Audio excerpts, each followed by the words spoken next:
Tahun politik penuh intimidasi, intrik, dan polemik. Nah, untuk membahasnya sudah hadir di sambungan Zoom bersama kami Soleman Ponto, mantan Kabais sekaligus pengamat intelijen. Kami juga sudah berupaya mengundang perwakilan dari kepolisian dan pihak terkait, namun hingga saat ini masih belum bisa bergabung. Selamat malam Pak Soleman. Ya, selamat malam. Pak Soleman, terkait kasus Ya, penembakan ini, menurut Anda ini ada unsur politik atau kriminal semata? ya, di saat seperti sekarang saya kira semua orang akan sama dengan saya bahwa itu ada unsur politik. Mhm. Ada unsur politik. Unsur politiknya itu penembakannya atau memang kemudian akan digulung dan digoreng kemudian jadi bentuknya sebuah provokasi, Pak Soleman? Tidak.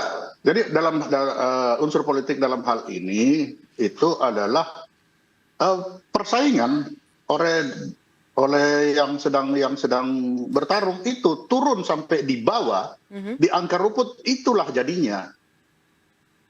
Itulah persaingan di atas. Kalau di atas itu dia berdebat di atas panggung, kalau di bawah bisa jadi seperti itu persaingannya.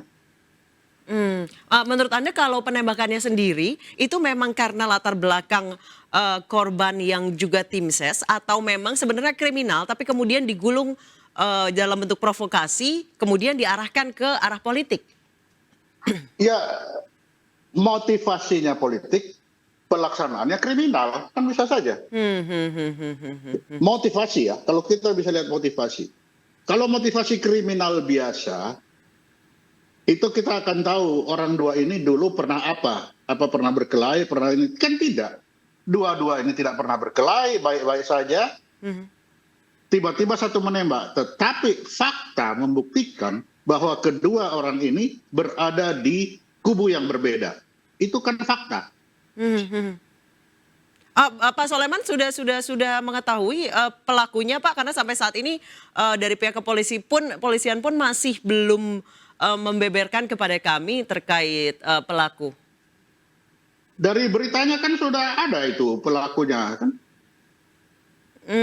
Kami Dari masih sejauh ini diberitakan narasi yang dibentuk masih orang tidak dikenal sih Pak Soleman, karena sudah memang belum. dinyatakan. Nah, pada tahun 2019 korban ini memang pernah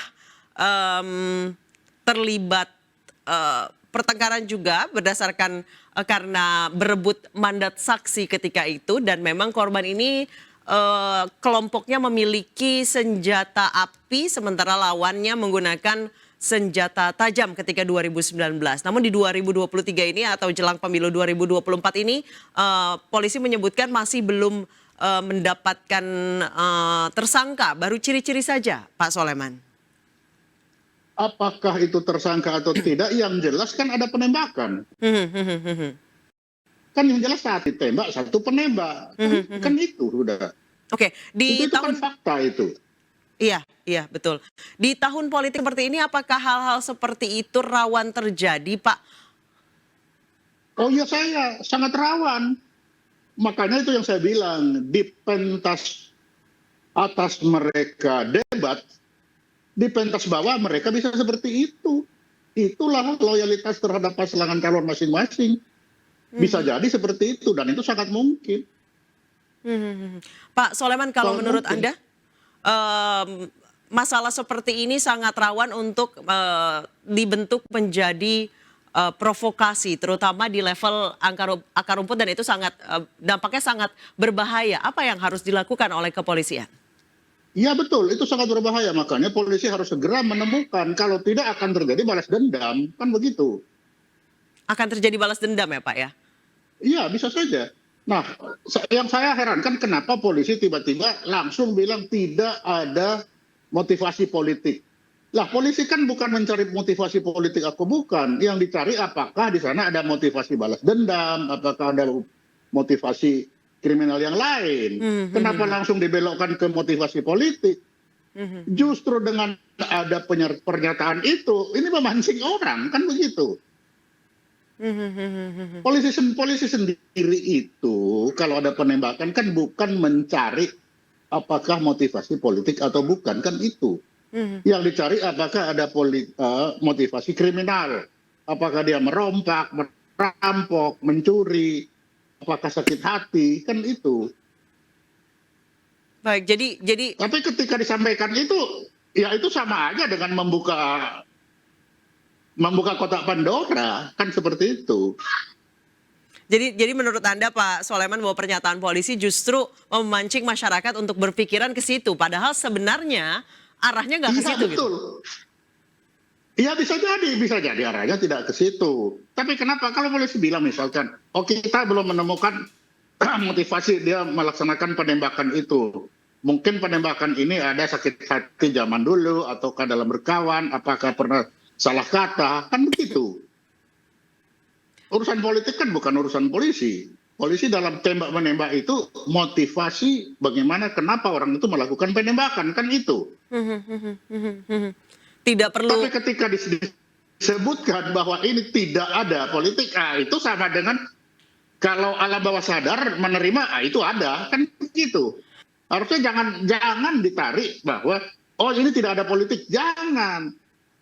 Oh ini belum diketahui mengapa mereka saling membunuh, apakah ada sakit hati, apakah itu kan ke sana saja. Tapi ketika kata politik keluar, ya itu sama aja dengan membakar. Kemudian masyarakat yang tadinya tidak berpikiran ke sana langsung terprovokasi ya Pak ya? Betul, betul sekali. Baik, di masa pemilu ini terutama di tahun 2023, 2024 ini atau pemilu 2024 banyak sekali pihak-pihak yang katanya diintimidasi oleh oknum yang diduga aparat. Sejauh ini sepengalaman Pak Soleman mungkin nggak sih Pak itu terjadi Pak? Saya kira itu ada beda pendapat mungkin. Satu, bagi aparat saya menyampaikan untuk mendinginkan, bagi yang menerima saya diintimidasi. Kan itu perbedaan tata cara menerima, kan begitu. Kalau misalnya tinggal sejauh mana yang bisa menerima ini, bagaimana komunikasi. Ini kan hanya komunikasi saja. Yang kita tidak tahu bagaimana yang merasa diintimidasi itu apa yang dia lakukan.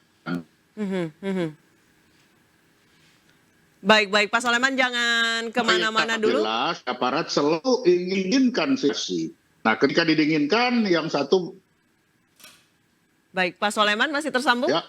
Baik Pak Soleman kami akan memperbaiki sambungan dengan Anda usai jeda. Pemirsa jangan kemana-mana dulu, kami juga akan berbincang dengan Gilbran Muhammad Nur, Ketua BEM KM UGM yang kabarnya juga mendapatkan intimidasi hingga diberhentikan. Usai jeda.